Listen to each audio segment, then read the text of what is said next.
WWE में pro wrestlers के professionalism पर कई बार सवाल उठे हैं।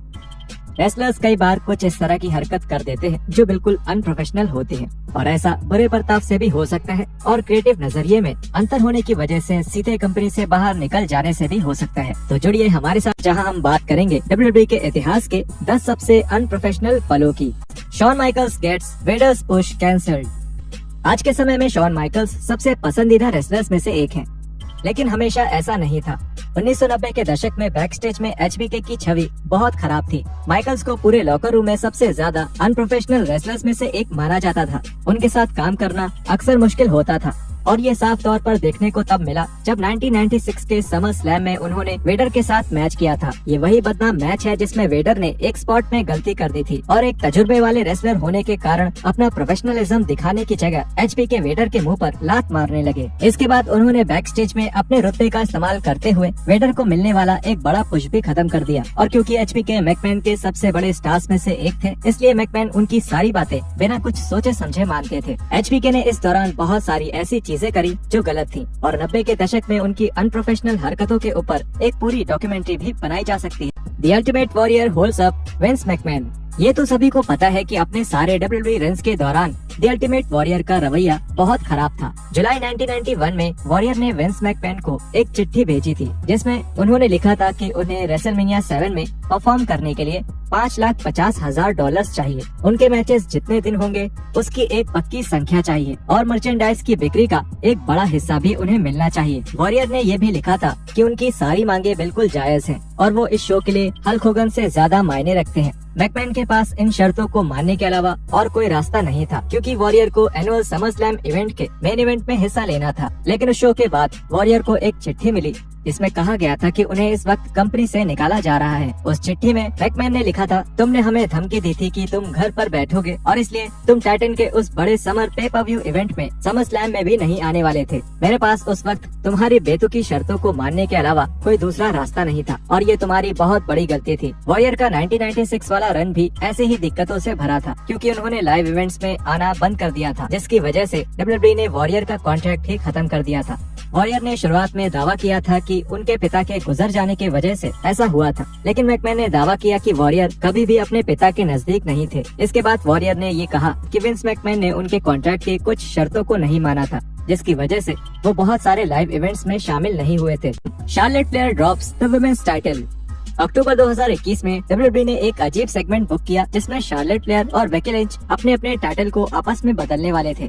फ्लेयर उस वक्त रॉ की विमेंस चैंपियन थी, और वहीं लिंच स्मैकडाउन विमेंस चैंपियन थी। और क्योंकि दोनों ही रेसलर्स को दूसरे शोज में डाल दिया गया था, इसलिए इस तरह टाइटल को आपस में बदलने का फैसला किया गया था। जब टाइटल्स बदलने ही वाले थे, तब फ्लेयर ने अचानक ही अपना रॉ का विमेंस टाइटल जमीन पर गिरा दिया और उस टाइटल को बेकार दिखाने की कोशिश करी। इससे फ्लेयर के प्रोफेशनलिज्म पर सवाल उठने लगे। बाद में ऐसा पता चला कि इस घटना के बाद बैक स्टेज में फ्लेयर और लिंच के बीच कुछ बहस हुई थी, और इसकी वजह से फ्लेयर पर आरोप लगने लगे कि उन्होंने लिंच को नीचा दिखाने के लिए टाइटल गिराया था। ब्रोकन स्कल सेशंस पर अपीयरेंस के दौरान फ्लेयर ने बताया कि उन्होंने गलती से वो टाइटल गिरा दिया था। काश मैं यहाँ बैठकर आपको कह सकूं कि मैंने ये जानबूझकर किया, लेकिन अगर लोग मुझे बुरा बनाना चाहते हैं तो मैं बुरी बन जाऊंगी। स्क्रीन पर कुछ चीजें हो जाती हैं। मैं कभी स्क्रिप्टेड हुए टीवी शोज पर जाकर जानबूझकर ऐसा कुछ कभी नहीं करूंगी, वो बस एक गलती थी। Hardcore Holly goes too far. Tough enough के तीसरे सीजन का सबसे बदनाम पल हार्डकोर हॉली से ही जुड़ा हुआ है। हॉली हमेशा ही दूसरे रेसलर्स को कुछ ज्यादा ही गंभीरता से लेते हैं, और एक एपिसोड में उनकी लापरवाही से ये बिल्कुल सामने आ गया था। हॉली जो उस शो में एक ट्रेनर थे, उन्होंने एक कंटेस्टेंट मैट कैपिटेली के ऊपर सच में लात और घूसों से हमला करना शुरू कर दिया। कैपिटेली को काफी चोट आई थी, और ऐसा भी दावा किया गया था कि हॉली के साथ इस लड़ाई के बाद वो बेहोश भी हो गए थे।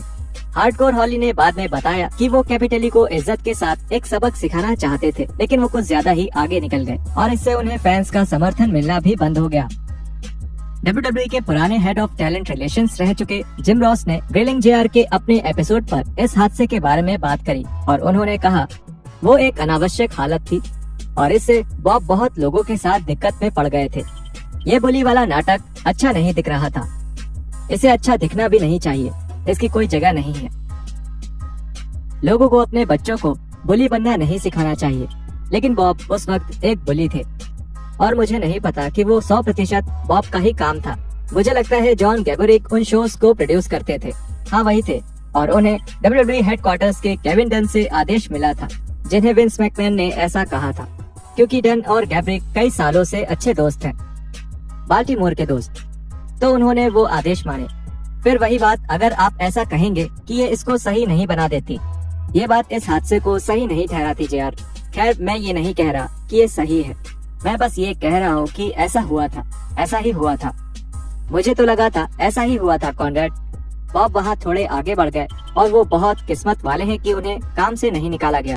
Sasha banks and नायोमी walk out of WWE।